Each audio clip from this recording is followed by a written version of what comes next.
So we're on the home stretch of this project. We've got a little bit left to paint work here. I'll fill you in on the details on that here after a bit. But what we've got now is the Circus City decals. We are going to cut these out and apply these to the model. I've got a sharp scissors, some paint brushes, fine paint brushes, a hobby knife, and micro scale, micro set, and micro saw. Those two chemicals will be used in setting the decals as I'm working alongside the locomotive here. And as well, I've got reference photos at the ready, so I can determine exactly where those decals need to be placed on the model. So the Circus City decals, you may see here, the camera may be able to see the sheen on the sheet here. And what's going on is that the decal film is actually the entire sheet. So you want to cut as close to the actual artwork that you're going to put on the model as possible to minimize the amount of film that may be visible on the finished product. So we're going to go ahead and do that. I'm going to probably start with the white separator stripe around the top below the black, in between the black and the red. We'll see how that goes, and I'll be right back with you. So I've already cut this sheet in half. It appears we have enough decals here probably to do 4 76s if we're careful, but we only need to do one. So what I'm going to do is I'm going to take this half and set it aside for possibly other projects, or making sure it just doesn't get ruined, because we may make mistakes and we'll need this for later. So the paper towel and a little bit of distilled water here is plenty for the decals that we've got. I cut out our white separator stripes for the long hood here. We'll try and start applying these here. You can kind of sometimes see that the decal starts to slide off the film a little bit, and that's not happening here yet. And it kind of seems like it varies with the conditions and your individual decals. How long it takes them to soak, how new they are when the batch was done, maybe even the humidity in the air. I don't see those moving quite yet. You have to handle those very carefully, otherwise they do tend to tear, and that doesn't make anybody happy when that happens. So if you want, you can kind of test the decal a little bit as it slides in the water. I did see this one slide on the paper just a little bit. We'll go ahead and pre-treat our model with the micro set. A little bit of that along the area where we want to apply that decal. And we'll set the decal on the model in the approximate spot where we want it. And sometimes it takes a little bit more prodding than other times to get that decal to come off of the paper. And other times it seems like you can just kind of get one end, which I'm hoping to do here.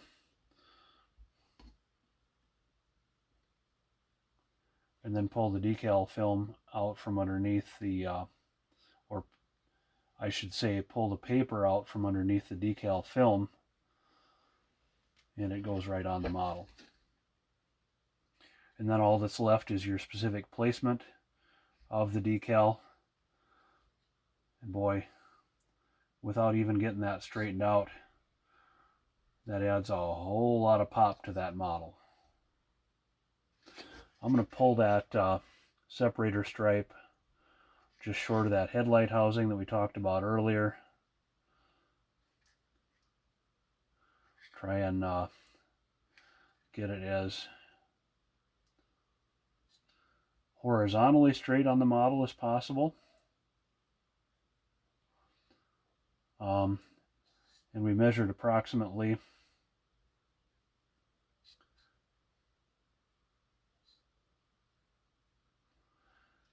the distance we'd need.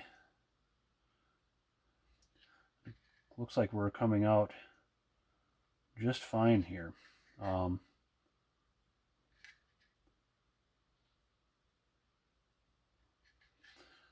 This is going to be a really nice looking little engine.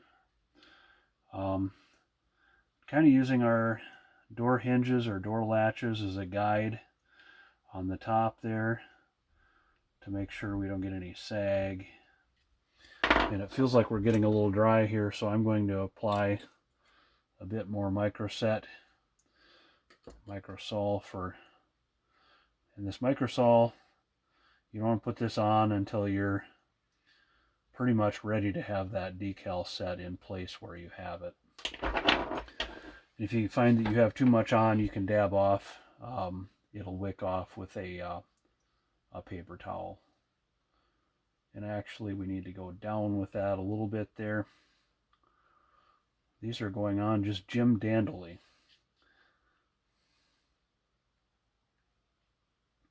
I'm pretty pleased with that.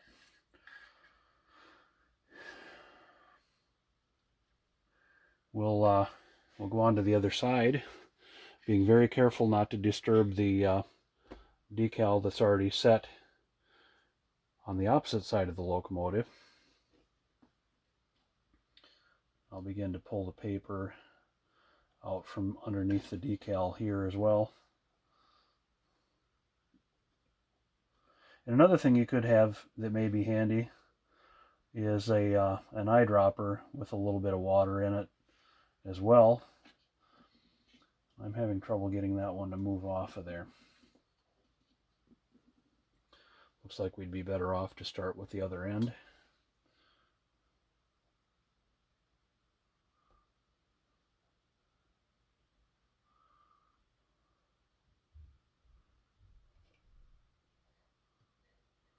And we're finally sliding out from under there.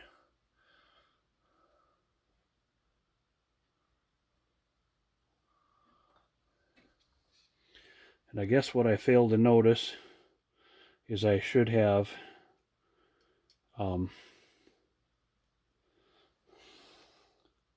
there is film on the sides of the decal as well.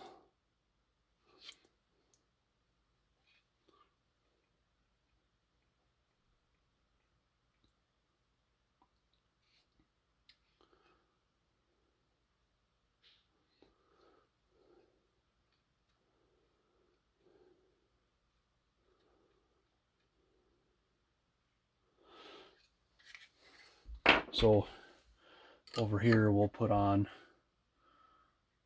a little bit of microsol,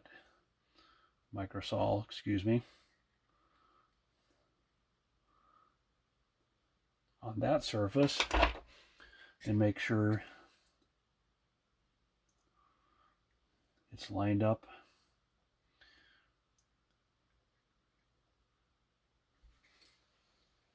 Boy, that looks sharp. Not gonna lie to you, this Rock Island-esque scheme that they put on these Dakota Southern engines was really pretty handsome, I think. That red and black and that white separator stripe. The red and black alone probably wouldn't do it that much for me, but that white separator stripe really makes it pop.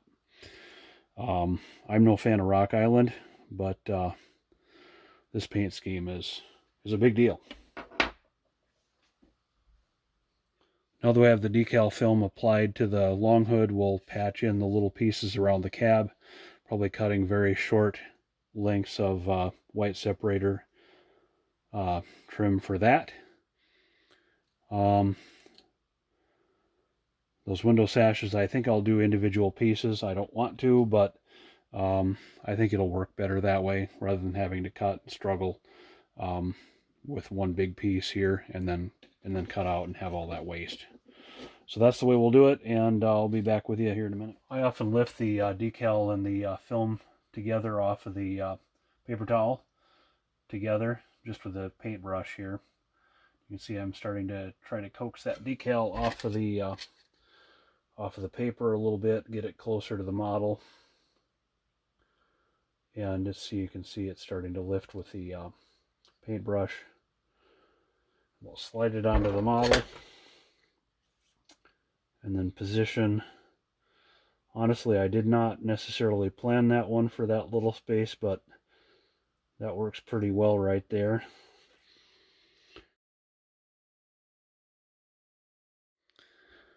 So we're continuing in the shop with the decaling job. I've put the white separator stripe between the black and the red on the top of the locomotive, and now I'm figuring for the black and white stripe in the center of the horizontal line across the engine here. And you notice that there's a bit of a slant, as I noted before, to the nose of the engine here, and I'm trying to figure out how to transfer that angle onto the decal paper, which doesn't have any provision for the angle. I've already cut out the V for the nose, and we'll do a bit more trimming up. Obviously, we've got to get the center out of there, that blue.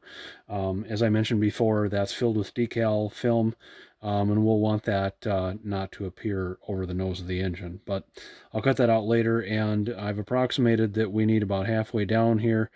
And what I'm going to do is I'm just going to fit this up square with a cab.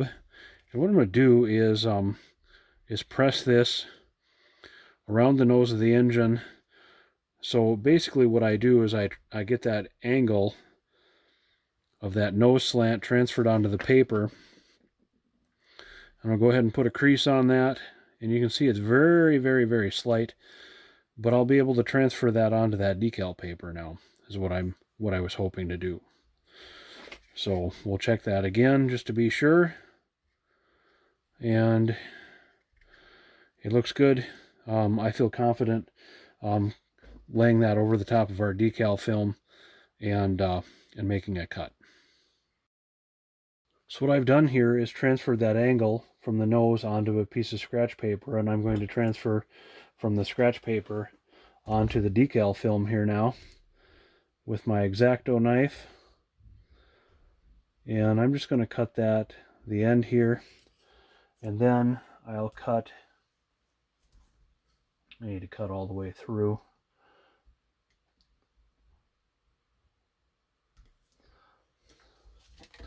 And then I'll move my straight edge down here and cut along the bottom of the white.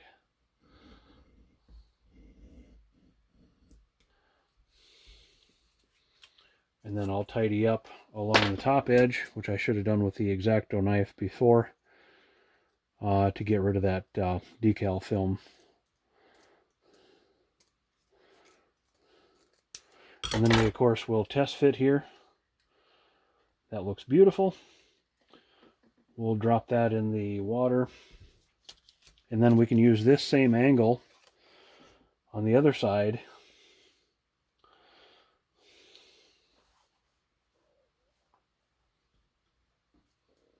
for the other side of the locomotive. We'll line that up here again once again. And of course this needs to be flipped this way. Should be the same distance from the cab out to the nose. Looks great. And we'll again transfer that measurement onto the decal paper. And it's just the same angle, opposite basically. If I turn the paper the right direction on the decal film. So I'm going to go ahead and make my cut right there.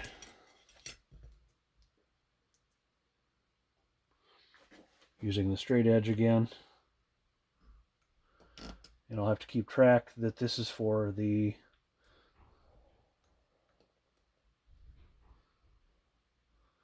fireman side of the locomotive.